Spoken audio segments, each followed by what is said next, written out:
Hello ladies and gentlemen, this is FPV Angel and One Conscience from APM Research. We made this short video for our subscribers and people in general. On screen is the true flat earth map, and the grid you see is sacred geometry I have decoded from the Nazca lines and Walter Russell work. What we have decoded is the construct we live upon. We won't be going too deep into that, so this is just a brief explanation of where we are with our research and how Quakes factor into it. The lights you see on the Walter Russell motor type overlay are what we call pressure zones. To go deeper into that, I recommend watching our new video. Now, we do get asked a lot of questions on Quakes, which we have been explaining for a few years now. One Conscience is going to take you through the Quake events mentioned by the channel called Dutchsinse, so that Dutch can see a different perspective on what is really taking place here. So today, I'd like to address the large quakes that have been hitting and that I've heard Dutchsinse say he is confused about. He even went as so far as to say that maybe the flat earthers are right, and he would be correct.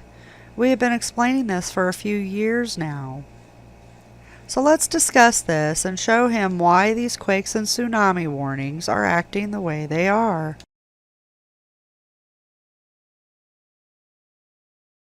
This first one hit at Alaska, and it then traveled down the ley lines to hit at the South Sandwich Islands.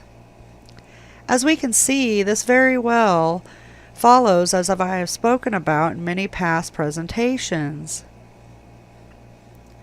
As it travels down the pipeline, it will then spread out in different directions. When it hit the South Sandwich Islands, it will then follow the grid up northward and spread out along the grid. This is why the Gulf of Mexico got a tsunami warning when the South Sandwich Island quake occurred. As it travels northbound, it will continue to spread out along the grid, and the next hit zone was Haiti, which again gave another tsunami warning to the Gulf of Mexico.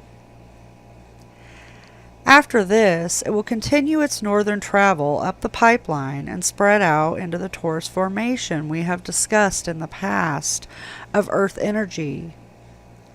What Dutch has called these termination spots are actually pressure zones. The energy does not stop here at these locations. It will continue to spread northward at these points, following the construct of the motor beneath.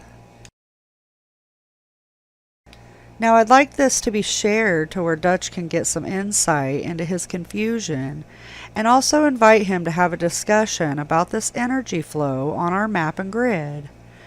He is a brilliant man, and I think he could understand this construct, and his accuracy would improve with the few flaws he has made over the years. This is why he is not accurate when quakes come from northeast Russia, and they do not travel into America. And this is why Japan does not affect America.